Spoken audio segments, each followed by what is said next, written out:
do you know how talented you have to be to run your own foot over with your wheelchair? Like, crazy talented. So, this is another one of my accidentally racist stories, except I wasn't actually. Unlike the last one. I mean, again, I wasn't then, but the last one, I really could see how it looked like I was. And just to recap, because again, not everyone watches all my videos, except, Frog Boy, who's now no longer interested in me. Shame.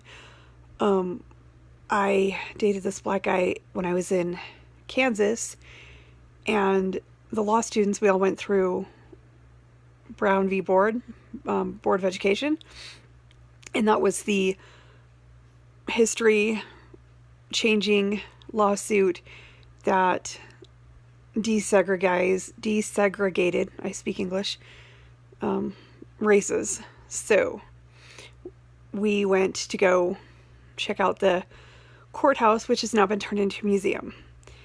And I'm from Utah. We don't have any black people here.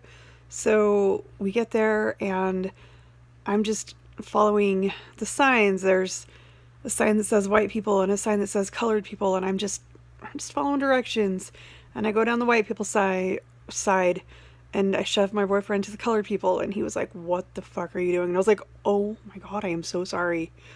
And then he grabbed my hand and wouldn't let go the whole time. And I knew it wasn't romantic. It was I'm walking down Brown v. Board with a white chick.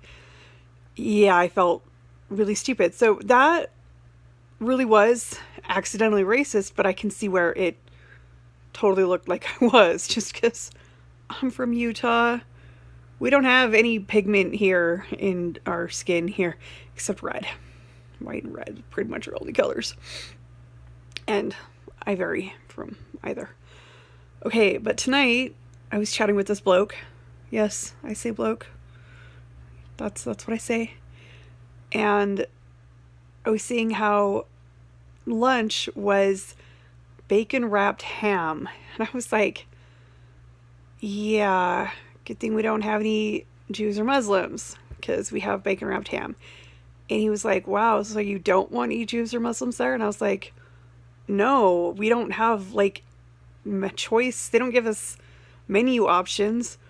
Although if we had any Jews or Muslims in the home, because I live in an assisted living, then maybe they would have to give us choice menu options. And then he was like, oh, I misunderstood. I've got a good friend who's Muslim. And I'm like, I've got a quasi-good friend who's Muslim and several good friends who are Jewish. No, I have no problem with them. I just have a problem with the fact that we don't have menu options and they're giving us bacon wrapped ham. Even for non-Jews or Muslims, that's still a little pork heavy. I mean, come on now. It's a little bit redundant. That's very much a Homer-esque menu. I love bacon as much as anyone, but bacon wrapped ham? Come on, that is a heart attack waiting to happen. And the bacon wasn't even properly cooked anyway, so I gave it to my dog. So, yet again, with my social awkwardness and how I am just constantly accidentally offensive all the time. Now, it's one thing when I'm deliberately offensive. I'm cool, I own that.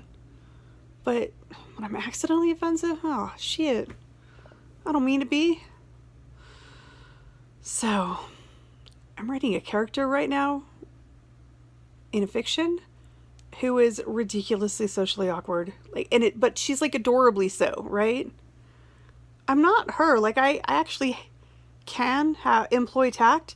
I often choose not to, but I can. I can think before my words come out of my mouth. I often choose not to, but I can. She can do neither of those.